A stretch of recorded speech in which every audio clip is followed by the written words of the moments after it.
नमस्कार साथियों, हिंदी साहित्य सागर में आप सभी का स्वागत है। आप पढ़ रहे हैं आचार्य रामचंद्र शुक्ल के हिंदी साहित्य का इतिहास। हमने इससे पहले पढ़ा आदिकाल के प्रारंभ में सबसे पहले सिद्ध साहित्य, फिर नाथ साहित्य, जैन साहित्य, जिन्हें आचार्य रामचंद्र शुक्ल ने साहित्य न मानकर एक धर्म ग्रंथों की संज्ञा दी। इसके पश्चात हम प्रकरण 3 आज प्रारंभ करेंगे, जिसमें आचार्य रामचंद्र शुक्ल ने आदिकाल को वीरगाथा काल नामकरण भी दिया है और इसे देश भाषा काव्य के रूप में भी रखा है। राजस्थान के इतिहास के बिना भारत का इतिहास अधूरा है। युगों से राजस्थान हमारे राष्ट्र का प्रहरी रहा है, एक ऐसा प्रहरी जो आज भी गर्म धूल में अपने अडिग पैर जमाए खड़ा है। इतिहास गवाह है कि राजस्थान के वीर सपूतों ने हर युग में अपने वीरत्व का परिचय देकर शत्रुओं से इस धरती की आन की रक्षा की और अपने प्राणों से इस धरती को सींचा। हिंदी साहित्य का जो इतिहास है वह भी इस राजस्थान के वीरों के शौर्य और पराक्रम से अछूता नहीं रहा। आचार्य रामचंद्र शुक्ल ने भी इस वीर गाथा काल में हमारे राजस्थान के राजपूत राजाओं की वीरता, शौर्य, पराक्रम, प्रताप, इन सभी की एक अनूठी युक्तियां इसके अंदर प्रस्तुत की हैं। जो वीर गाथा काल है वह राजस्थान के राजपूत राजाओं के बिना अधूरा है। हिंदी साहित्य के इतिहास में भी राजस्थान के इन राजाओं का और इन यहाँ के जो चारण भाट, इनकी जो कृतियाँ हैं, इनका महत्वपूर्ण योगदान है। वर्तमान समय के जो परीक्षाएं हैं उनमें इस काल से, वीरगाथा काल से बहुत से कथन, बहुत सी कृतियाँ और उन कृतियों में जो दोहे हैं, चौपाइयाँ हैं, उन सब के बारे में बहुत प्रश्न पूछे जाते हैं। तो मेरे ध्यान से ये जो प्रकरण है वह बहुत ही महत्वपूर्ण है, इसलिए हम बहुत ज़्यादा समय व्यर्थ न करके इसे प्रारंभ करते हैं। वीरगाथा काल प्रकरण 3 देश भाषा काव्य। पहले कहा जा चुका है कि प्राकृत की रूढ़ियों से बहुत कुछ मुक्त भाषा के जो पुराने काव्य जैसे बिसल रासो, पृथ्वीराज रासो आजकल मिलते हैं वे संदिग्ध हैं।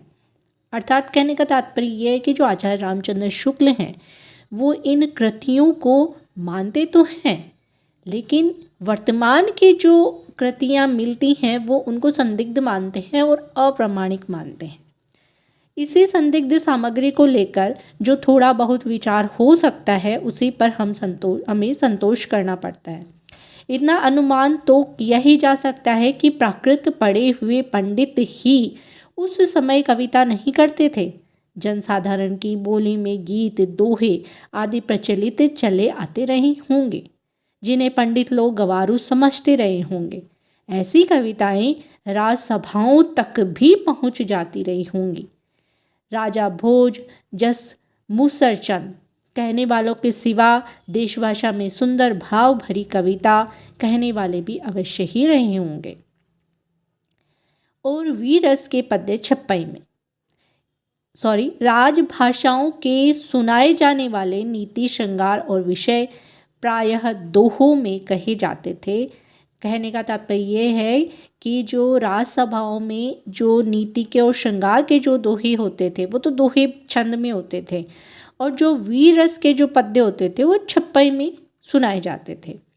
राजाश्रित कवि अपने राजाओं के शौर्य, पराक्रम और प्रताप का वर्णन अनूठी उक्तियों के साथ किया करते थे और अपनी वीरोल्लास भरी कविताओं से वीरों को उत्साहित किया करते थे।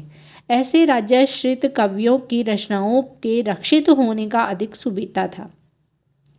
वे राजकीय पुस्तकालयों में भी रक्षित रहती थी और भट्ट चारण जीविका के विचार से उन्हें अपने उत्तराधिकारियों के पास भी छोड़ जाते थे। उत्तरोत्तर भट्ट चारणों की परंपरा में चलते रहने से उसमें फेर फार भी बहुत कुछ होता रहा। इसी रक्षित परंपरा की सामग्री हमारे हिंदी साहित्य के प्रारंभिक काल में मिलती है। इसी से यह काल वीरगाथा काल कहा गया। भारत के इतिहास में यह वह समय था जबकि मुसलमानों के हमले उत्तर पश्चिम की ओर से लगातार होते रहते थे। इनके धक्के अधिकतर भारत के पश्चिम प्रांत के निवासियों को सहने पड़ते थे, जहां हिंदुओं के बड़े बड़े राज्य प्रतिष्ठित थे। अब जो वर्तमान समय में भी भारत में जो पश्चिमी प्रदेश है, उसमें पंजाब, गुजरात, राजस्थान का महत्वपूर्ण हिस्सा आता है। तो हमेशा से इधर से ही मुस्लिमों ने, मुग़लों ने यहाँ भारत में प्रवेश किया। तो उस समय जो हिंदू राजा थे, बड़े बड़े राज्य प्रतिष्ठित हुआ करते थे यहाँ पर। गुप्त साम्राज्य के ध्वस्त होने पर हर्षवर्धन, इनका मृत्यु संवत माना जाता है 704। इसके उपरांत भारत का पश्चिमी भाग ही भारतीय सभ्यता और बल वैभव का केंद्र हो रहा था। कन्नौज, दिल्ली, अजमेर, अल्हनवाड़ा आदि बड़ी बड़ी राजधानियाँ उधर ही प्रतिष्ठित थी। उधर की भाषा ही शिष्ट भाषा मानी जाती थी और कविचारण आदि उसी भाषा में रचना करते थे। प्रारंभिक काल का जो साहित्य हमें उपलब्ध है, उसका आविर्भाव उसी भूभाग में हुआ। अतः यह स्वाभाविक है कि उसी भूभाग की जनता की चित्तवृत्ति की छाप उस साहित्य में हो। हर्षवर्धन के उपरांत ही साम्राज्य भावना देश से अंतर्निहित हो गई थी और खंड खंड होकर जो गहरवाड़, चौहान, चंदेल और परिहार आदि राजपूत राज्य पश्चिम की ओर प्रतिष्ठित थे, वे अपने प्रभाव की वृद्धि के लिए परस्पर लड़ा करते थे। लड़ाई किसी आवश्यकतावश नहीं होती थी, कभी कभी तो शौर्य प्रदर्शन मात्र के लिए ही मोल ले ली जाती थी। बीच बीच में मुसलमानों के भी हमले होते रहते थे। सारांश यह है कि जिस समय हमारे हिंदी साहित्य का अभ्युदय हुआ, उस समय का जो समय था वह लड़ाई भिड़ाई का समय था, वीरता के गौरव का समय था और सब बातें पीछे पड़ गई थी। मोहम्मद गजनवी, इनका जो मृत्यु संवत है वह 1087 माना जाता है। इनके लौटने के पीछे गजनवी सुल्तानों का एक हाकिम लाहौर में रहा करता था और वहां से लूटमार के लिए देश के भिन्न भिन्न भागों पर, विशेषतः राजपूताने पर चढ़ाइयाँ हुआ करती थी। इन चढ़ाइयों का वर्णन फारसी तवारीखों में तो नहीं मिलता, पर कहीं कहीं संस्कृत जो ऐतिहासिक काव्यों में मिलता है। सांबर, उस समय जो सांबर था वर्तमान में अजमेर कहा जाता है, वहाँ के जो चौहान राजा थे दुर्लभ राज द्वितीय, वो मुसलमानों के साथ युद्ध करने में मारे गए थे। अजमेर बसाने वाले अजय देव ने मुसलमानों को परास्त किया था और अजय देव के पुत्र जो अर्णोराज थे, उनको आना भी कहा जाता है। उनके समय में मुसलमानों की सेना फिर पुष्कर की घाटी लांघकर उस स्थान पर जा पहुंची जहां अब आना सागर है। अब आना सागर वर्तमान में अजमेर में है। अर्णोराज ने उस सेना का संहार कर बड़ी भारी विजय प्राप्त की। वहां मल्लेच्छ मुसलमानों का रक्त गिरा था और इससे उस स्थान को अपवित्र मानकर वहां अर्णोराज ने एक बड़ा तालाब बनवा दिया, जिसे आना सागर कहा गया। आना के पुत्र बिसल देव, जिन्हें विग्रहराज चतुर्थ के नाम से भी जाना जाता है, बिसल देव आर्यवत से मुसलमानों को निकालने के लिए उत्तर की ओर बढ़ा। उसने दिल्ली और हांसी के प्रदेश अपने राज्य मिलाए और आर्यव्रत के एक बड़े भूभाग से मुसलमानों को निकाल दिया। इस बात का उल्लेख दिल्ली के अशोक लेख वाले शिवालिक स्तंभ पर खुदे हुए बिसल देव के विक्रम संवत 1220 के लेख से पाया जाता है। देखिए, इस बारे में इसका जो उल्लेख है वह अशोक के जो शिलालेख प्राप्त होते हैं, उनके जो शिवालिक स्तंभ प्राप्त हुए थे, उनमें बिसल देव के बारे में उल्लेख मिलता है। क्योंकि जो बिसल देव थे, उन्होंने दिल्ली में भी जो सुल्तान थे उस समय के, उनको भी पराजित किया था। ये माना जाता है कि विसलदेव रासो के अंतर्गत ये माना जाता है कि जो विग्रहराज चतुर्थ थे वो एक बहुत ही महान हिंदू राजा हुए थे और लगभग जो उत्तर भारत, वर्तमान का उत्तर भारत ही नहीं, उसमें पाकिस्तान मान लीजिए, अफ़गानिस्तान का हिस्सा मान लीजिए, उस समय का जो ये माना जाता है कि वो कश्मीर तक के जो टैक्स थे, कश्मीर तक के जो राजा थे वो विग्रहराज चतुर्थ को टैक्स दिया करते थे। तो कश्मीर तक भी उनका दबदबा था। शहाबुद्दीन गौरी की पृथ्वीराज पर पहली चढ़ाई 1247 के पहले भी गौरियों की सेना ने नाडोल पर धावा किया था, पर उसे हार कर लौटना पड़ा। इसी प्रकार राजा पृथ्वीराज के मारे जाने और दिल्ली तथा अजमेर पर मुसलमानों का अधिकार हो जाने के पीछे भी बहुत दिनों तक राजपूताने आदि में कई स्वतंत्र हिंदू राजा थे जो बराबर मुसलमानों से लड़ते रहे। इनमें सबसे प्रसिद्ध रणथंभौर के महाराज हमीर देव हुए, जो महाराज पृथ्वीराज चौहान की वंश परंपरा में ही थे। देखिए, इसके बारे में थोड़ी जानकारी इस प्रकार है इतिहास से संबंधित कि जो पृथ्वीराज तृतीय हुए थे, जिनका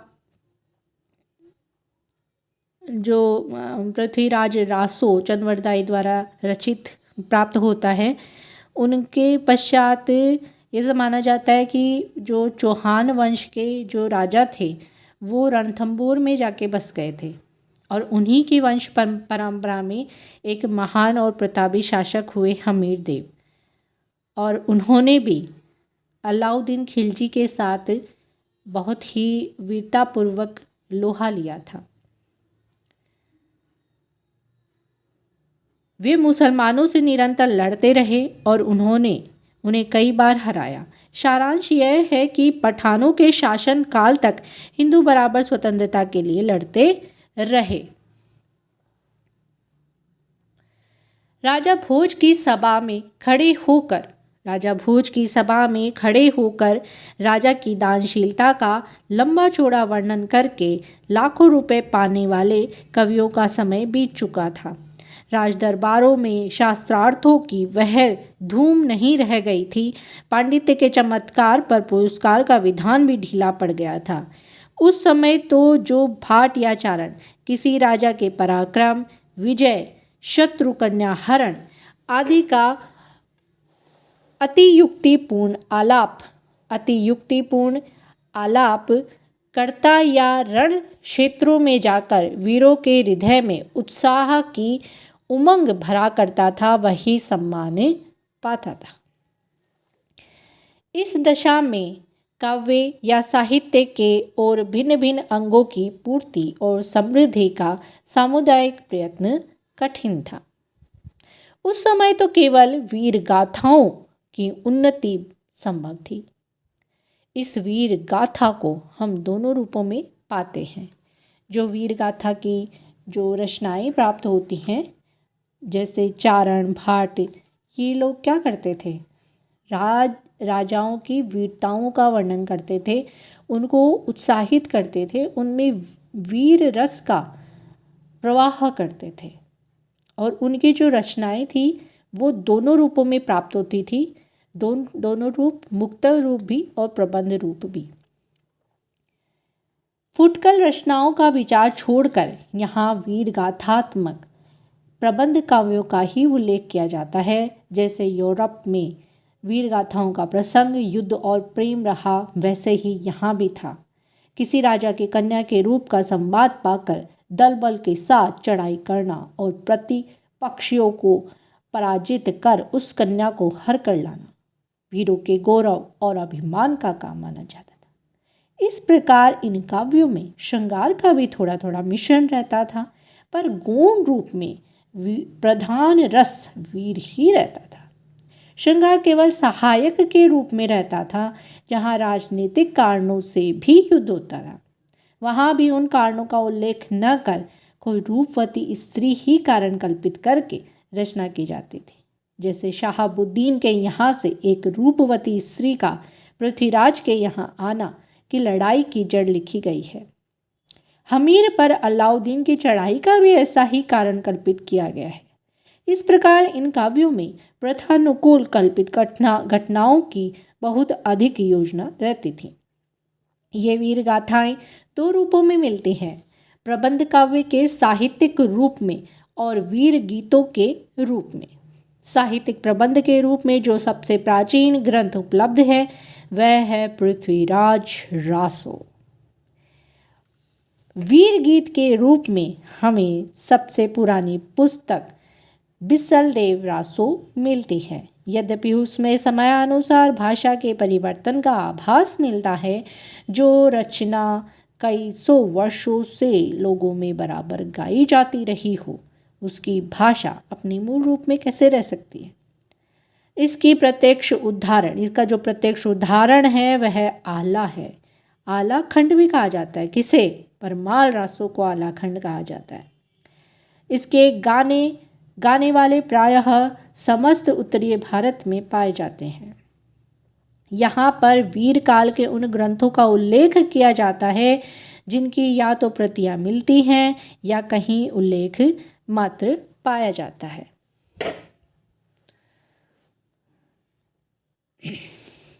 ये ग्रंथ रासो कहलाते हैं। ये ग्रंथ क्या कहलाते हैं? रासो ग्रंथ।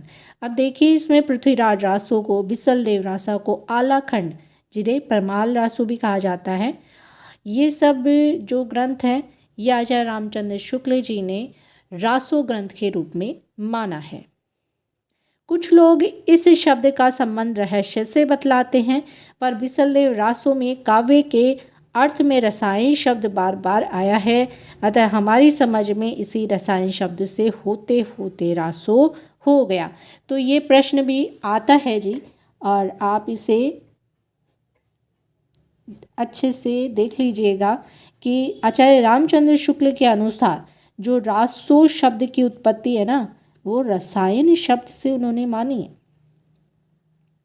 थोड़ा सा इस प्रकार से हम ट्रिक से याद कर सकते हैं, क्योंकि फिर बाद में बहुत से विद्वानों ने जो रासो शब्द है उसकी उत्पत्ति भिन्न भिन्न प्रकार से मानी है। किसी ने किस प्रकार मानी है, किसी ने किस प्रकार मानी है, तो उसमें फिर कन्फ्यूज़न हो जाता है। तो आप इसको यूँ मान लीजिए कि शुक्ल क्या है, थोड़ा रासायनिक टाइप के पर्सन है, तो रसायन से रासो, इस प्रकार से आप ट्रिक से याद रख सकते हैं। फिर देखिए, यहाँ से प्रारंभ होती है रचनाएं, जिसमें सबसे पहले हम बात करेंगे खुमान रासो की। खुमान रासो की बात करिए तो संवत 810 से 1000 के बीच में चित्तौड़ के रावल खुमान नाम के 3 राजा हुए हैं। देखिए, कुछ वो महत्वपूर्ण जो रचनाएं हैं उनकी हमें जो कहानी है और उसके जो पात्र हैं उनके बारे में भी हमें जानना चाहिए, और उसका ज्ञान होना हमें आवश्यक है, क्योंकि प्रश्न आजकल कहीं से भी किसी भी प्रकार से पूछे जा सकते हैं। और महत्वपूर्ण रूप से तो आचार्य रामचंद्र शुक्ल ने जिन रचनाओं का अपनी पुस्तक में उल्लेख किया है उनके बारे में तो आप अवश्य ही पढ़ें, और उनकी रचनाओं के अंदर क्या लिखा हुआ है, जो महत्वपूर्ण चीज़ें हैं हम उनको ध्यान रख सकते हैं। तो इसमें जैसे बताया है कि जो खुमान रासो है उसका जो समय है वह कितना है, और जो चित्तौड़ और जो राजा है वो कहाँ के हैं। तो चित्तौड़ के जो रावल खुमान नाम के 3 राजा हुए, खुमान नाम के 3 राजा हुए बताते हैं, जिसमें कर्नल टॉड जो है वो मानकर चलते हैं कि इनके युद्धों का विस्तार से उन्होंने वर्णन किया है कर्नल जेम्स टॉड ने। और उनके वर्णन का सारांश यह है कि काल भोज, यानी कि जो बप्पा रावल के नाम से प्रसिद्ध है राजा काल भोज, उनके पीछे खुमान गद्दी पर बैठा, जिसका नाम मेवाड़ के इतिहास में प्रसिद्ध है, और जिसके समय में बगदाद के खलीफा अल मामू ने चित्तौड़ पर चढ़ाई की। खुमान की सहायता के लिए बहुत से राजा आए और चित्तौड़ की रक्षा हो गई। खुमान ने 24 युद्ध किए और विक्रम संवत 800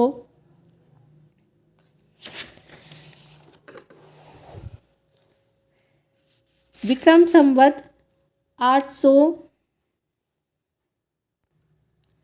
खुमाण ने 24 युद्ध किए और उनका जो संवत विक्रम संवत जो है वह 869 से 893 तक उन्होंने राज्य किया, ये माना जाता है। यह समस्त वर्णन दलपत विजय नामक किसी कवि के रचित खुमान रासों के आधार पर लिखा गया जान पड़ता है।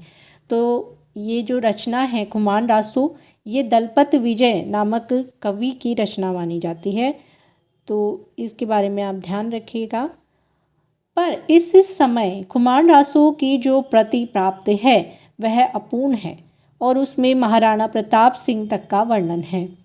काल भोज, जिन्हें बप्पा के नाम से जाना जाता है, इनसे लेकर तीसरे खुमान तक की वंश परंपरा इस प्रकार है। काल भोज बप्पा, खुमान मट्टत, भृतृपट सिंह खुमान दूसरे, महायक खुमान तीसरे।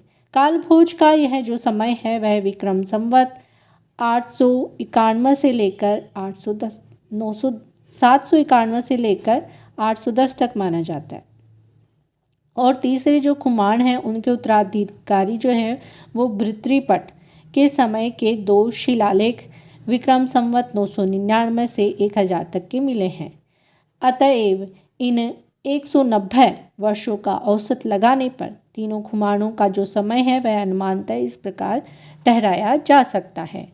पहले जो खुमान हैं उनका जो समय माना जा सकता है वह विक्रम संवत 810 से लेकर 835, और खुमान जो दूसरे हैं उनका समय विक्रम संवत 870 से लेकर 900 तक, और जो तीसरे खुमान हैं उनका विक्रम संवत 965 से लेकर 990 तक।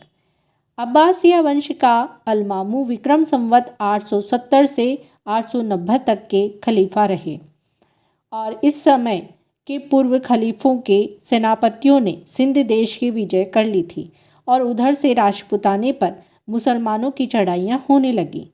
अतएव यदि किसी खुमान की अलमामू की सेना से लड़ाई हुई होगी तो वह है दूसरा खुमान।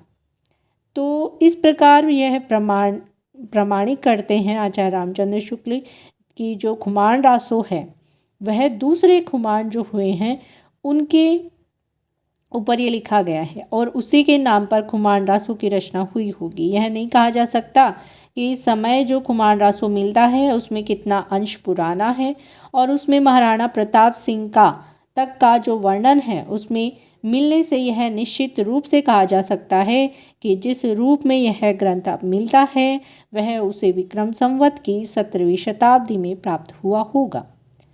शिव सिंह सरोज के कथनानुसार एक अज्ञातनामा भाट ने खुमान रासो नामक एक काव्य ग्रंथ लिखा था जिसमें श्री रामचंद्र से लेकर खुमान तक के युद्धों का वर्णन था। यह नहीं कहा जा सकता कि दलपत विजय असली खुमान रासो का रचयिता था अथवा उसके पीछे परिशिष्ट का। तो जो आचार्य रामचंद्र शुक्ल हैं ये खुमान रासो को मानते तो हैं, लेकिन ये कहते हैं कि आवश्यक नहीं है कि वर्तमान में जो प्रतियाँ मौजूद हैं, जो मिलती हैं, प्राप्त होती हैं, वह प्रामाणिक ही हो। और इस प्रकार तो उन्होंने ये तो प्रमाणित किया है कि जो दूसरे खुमान हुए हैं उनके आधार पर ही यह खुमान रासो रचा गया है। और यह भी प्रमाणिक नहीं कहा जा सकता कि जो दलपत विजय हैं वही इस खुमान रासो के असली रचयिता हैं। लेकिन वर्तमान तक तो यही माना जाता है कि जो खुमान रासो है उसके रचयिता दलपत विजय ही हैं। ये इनका खुद का मत है। फिर आगे हम बात करेंगे बिसलदेव रासो नामक रचना की। इसके बारे में हम कल चर्चा करेंगे। तो मिलते हैं कल। आप सभी का बहुत बहुत धन्यवाद, आपने मुझे सपोर्ट किया और उम्मीद करती हूँ कि आगे भी आप मुझे सपोर्ट करेंगे। तो मिलते हैं कल आगे के कृति के साथ बिसलदेव रासो में। तो आप प्लीज़ मेरे इस चैनल को सब्सक्राइब करें, लाइक करें, शेयर करें और मुझे आगे प्रोत्साहित करें। धन्यवाद।